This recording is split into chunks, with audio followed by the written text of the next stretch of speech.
I have a lot of sympathy with Moses in today's reading. He's having a really hard time. He's bearing a huge responsibility. He's been doing absolutely the best he can. But you can never please all of the people all of the time. Because he's the man in charge, he's the one who's getting all the flack. There's no sense of the people he's leading taking the long view.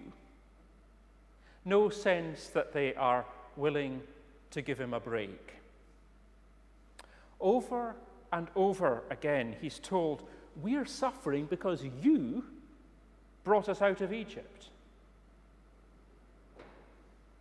There seems to be no recognition that there was suffering in Egypt too. No acknowledgement that suffering with freedom and hope is possibly better than suffering with oppression and hopelessness. But the people are impatient. They want all their problems sorted, not sometime in the future, but now, or better, yesterday. Still, Moses had done so well, evading Pharaoh's horsemen and charioteers, asking God for manna and quail to feed the people, striking rocks for water, arbitrating over countless disputes. Could they not have cut him a bit of slack? And as if that's not been enough for one man to take, there he is slogging up mountains, carrying tablets of stone. The poor man must have been exhausted. No wonder he delays in returning to the people, preferring to stay up the mountain for a bit of peace and quiet, knowing that when he does come down, it will be another onslaught of complaints and demands. If I were in his position, I'd do the same. But to be fair, all the Israelite people would have been just as physically and mentally exhausted as Moses was. The whole experience that they were going through was frightening. It was deeply unsettling. And people do not act in their normal, sensible, rational way when they're upset and when they're scared. And anybody who is in leadership of any kind needs to bear that in mind. And we, when we're reading this text, need to bear that truth in mind too, if we're not going to make the mistake of judging the people harshly. Under stress, even a lot less stress than those Israelites were facing, we often don't do too well either. We often make wrong choices too. But Moses' understandable absence, his delay in returning to the people, was actually making the stress worse. And the people have some harsh things to say about him, things that maybe really they don't mean. It's all his fault that they're in this wilderness. They falsely disclaim any personal responsibility. But after all, a leader cannot lead unless people follow. They say he's just disappeared. They feel he's abandoned them. And so therefore they have no compunction in abandoning him too. They turn to his brother Aaron and ask him to take over and fill the void. I think there's a classic case of displacement going on here. The people are feeling a void in their lives, in their situation, in their society at that time, but it's not the one that they're actually talking about. They're complaining that Moses is absent, but what they are really feeling is that God is absent. They are increasingly desperate to recreate a sense that God is tangibly present with them. So that is the substance of their appeal to Aaron. Make gods for us. Fill that void. Why Aaron chose to make a calf, I do not know. If anybody here knows, I'd be very interested to find out. But what he said when he had made this image was, I think, quite clever. He could have made an image of an Egyptian god or of one of the Midianite pantheon, but he didn't. He made a golden calf, and then he told the people that this was an image of the God who had brought them out of Egypt. It wasn't really the right thing to do, but it was expedient. It was a middle way between a proverbial rock and hard place.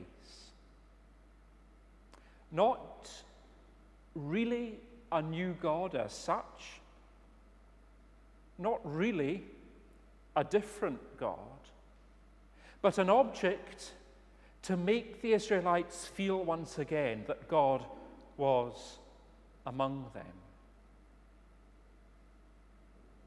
And it seems like it did the trick up to a point. The people went wild. They worshipped with feasting and drinking. And at least one meaning of the Hebrew word which is translated as revelry, the revelry in which they indulged, is orgy. I have to say I'm quite glad that our worship is rather more restrained than that. The problem was the people did not actually feel that the calf represented the true God. It wasn't as if they felt that they were worshipping the true God through this image. They seemed to be actually worshipping the image itself. And so the next thing that we hear is that the true God got very angry about all these shenanigans. Let me at them, he says to Moses, adding as a bit of an afterthought, but you're okay. I'll give you descendants. You're not taking part in all this nonsense. I'll look after you even as I destroy all these idolaters. What comes next is, frankly, rather extraordinary. Moses gives God PR advice. How would it look, Lord, if you saved all these people only to have a temper tantrum and destroy them now? How would it look if you broke all these promises that you made in the past to Abraham and Isaac and Jacob? The Egyptians would think badly of you. They'd talk, and they'd be saying, what a terrible God that Yahweh is. We wouldn't have anything to do with him. And God saw that Moses had a point and changed his mind about the disaster he was planning. Think about that for a moment and ask yourselves, does that story in any way fit with what we actually believe about God? Do we really believe that God would ever behave, even be tempted to behave, like a paranoid, homicidal maniac?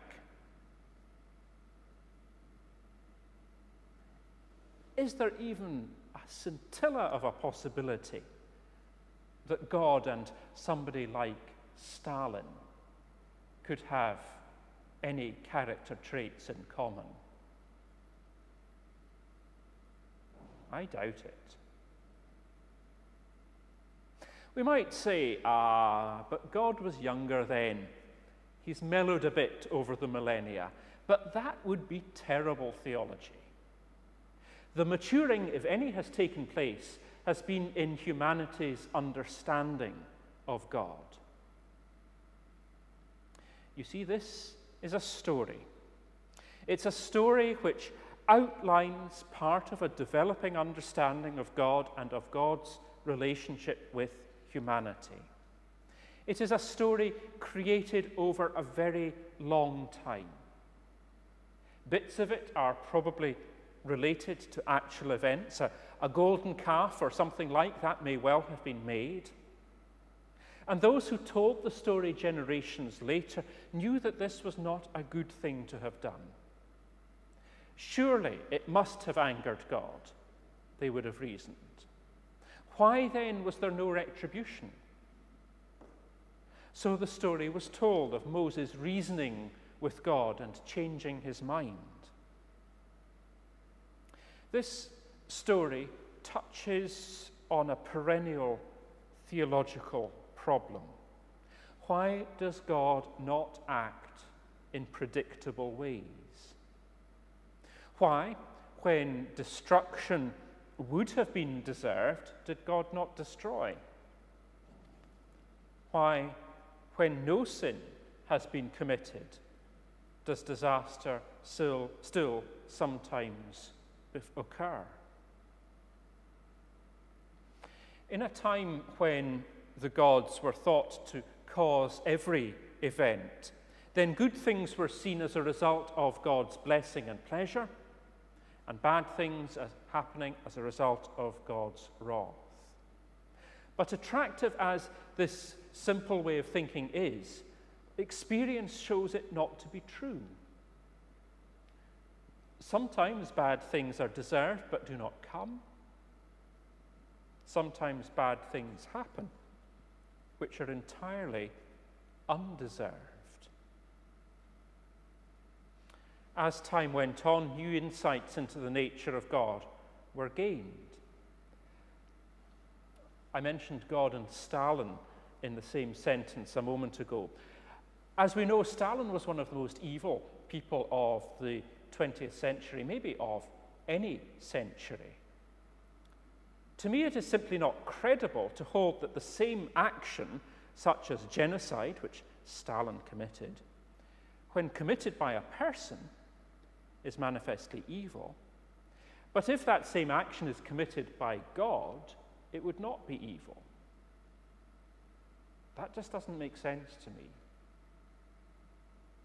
But I find in this story an illustration of the dawning understanding that when God acts, God will always choose good, not evil. But the reason for us to read this story is not just to try to trace the historical development of the Hebrew understanding of God. We read it because it is a way of helping us to make that journey of deepening understanding ourselves, to ask the question for ourselves: how does God act in the world? Even whether God acts in the world. And these are not questions which are readily or easily answered. but they are questions which constitute one of the great challenges of faith.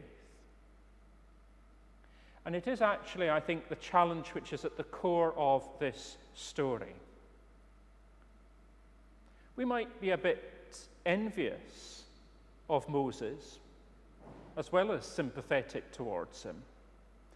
We might be envious because he seems to get to tell God what to do. Wouldn't we love to be able to do that? To feel that God was always in our corner, always ready to do our bidding, always ready to back up our point of view. I'm sure that all the other Israelites complaining about Moses' absence and projecting their sense of God's absence onto Moses wanted this of God too, wanted God to act in the world in exactly the way that they wished for. They're terribly impatient. But it is, if we're honest, an impatience that we all feel. The wonder is that while we want to control God, God lets us want this without giving in to us. And while we are impatient, God is patient. While we feel we are waiting for God, is it not actually God who is waiting for us? And while we are demanding that God sorts things out, is God not, in fact, patiently waiting for us to do just that? Amen.